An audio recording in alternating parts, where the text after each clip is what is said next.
This video will guide you through the square pose. You'll be in the pose for about 5 minutes, but do listen to your body. If you need to come out earlier, please do so. To learn about how to do the square pose in detail, and to learn about the benefits and contraindications for the pose, to determine if this pose is right for you, please view the square pose explained at yinyoga.com. At yinyoga.com you'll find explanations of many of the most common Yin Yoga asanas. To come into the square pose, start by sitting up on a cushion or something, just to lift your hips a little bit higher. You can start in a comfortable cross-legged sitting position, and simply allow your feet to come forward until your shins are parallel to the front edge of your mat. This is what makes it square-like. First thing to do is check in with your knees, make sure the knees are comfortable. If this puts too much pressure on the inner knees, if there's any pain there, support the thighs with blocks, and that may make this pose a little bit more accessible. If the knees are fine, the next stage is to, keeping the shins parallel to the front of your mat, just start to slide the knees a little bit more closely in towards you. Just come to the place where you can feel there's some compression, some stress to the outside of the hips. Then you can either just stay sitting up tall, this is perfectly adequate, or if you like, you can start to come forward. As you come forward, we're rounding the spine, and just find that edge where you can hang out here, perhaps resting your head into your hands, elbows on your thighs, or if you prefer, you can rest your elbows onto a block. As you come forward, make sure the weight doesn't come into the knees, so keep snuggling back into the sit bones here, and then just come down to where you naturally stop. Just find that first edge. Once you're at that edge, again, become still. We'll hold here for time.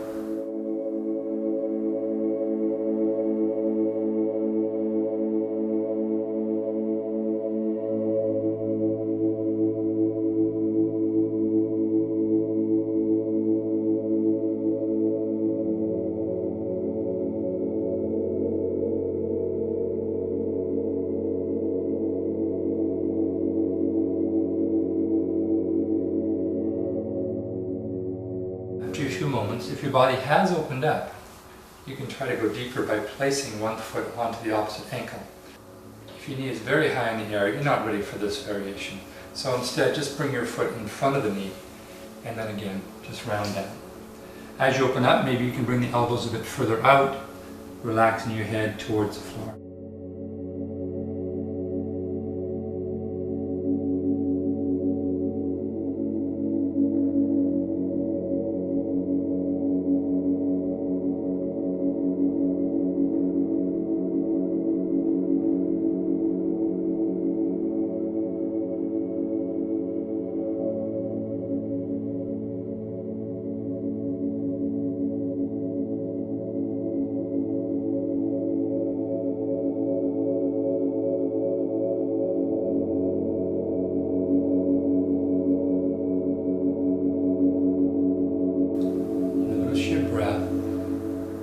Notice the sensations that are rising and falling in the body.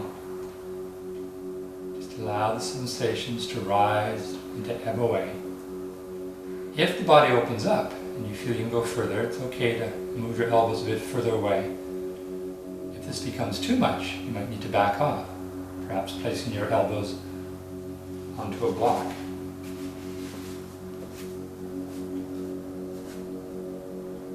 As always, we just want to be at that edge where we can feel something. Remember Goldilocks, not too little, not too much. Just hang out here.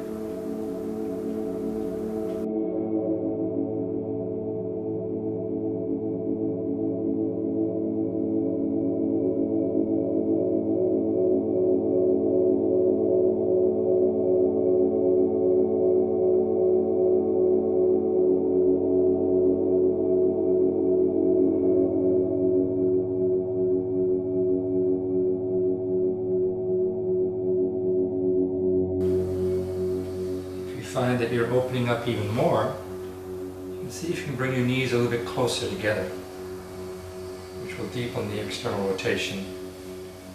Snuggle back a bit more, and one more time, just come forward, finding that edge.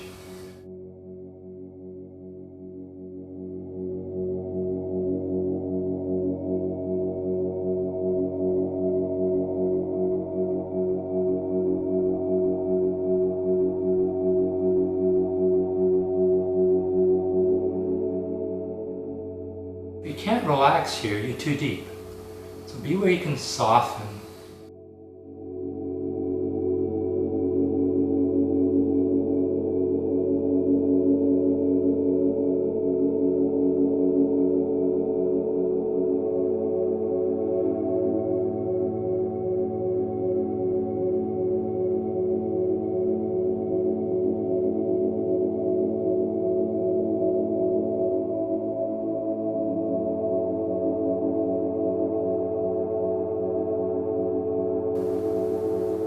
Time to come up. Again, we come up slowly, push the floor away. Lean back in your hands. If this is your first side, notice which leg you have on top. Because on the next side, you want to make sure you do the other leg. Lean back, and then you can stretch the legs out. Enjoy releasing the knees here, shake out the legs. Because that was a fairly deep external rotation of the hips, a nice counter pose here is the windshield wipers. Just dropping the knees from side to side. If you're craving a back bend because of the flexion, the forward fold we just did, you may also try the tabletop a few times. After a few moments of doing a counter pose, you're ready for the other side, or for your next posture.